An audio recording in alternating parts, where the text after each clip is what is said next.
Hello Commander community, I'm Paul the Commander Theorist, and I'd like to welcome you to another Magic the Gathering video. So today I want to do something rather different, and pretty interesting I'd think. Back when I first began this channel, I had done it fine, whatever, let's just get this show on the road.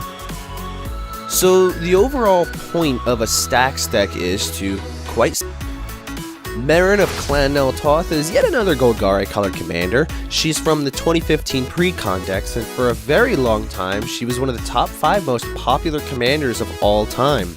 I think she still is. Her ability is pretty simple. Whenever a creature of yours dies, you get just less than or equal to the number of experience counters you have. A deck that's centered around her will force opponents to sacrifice their cards as yours die, using cards like Grave Pact and Smokestack.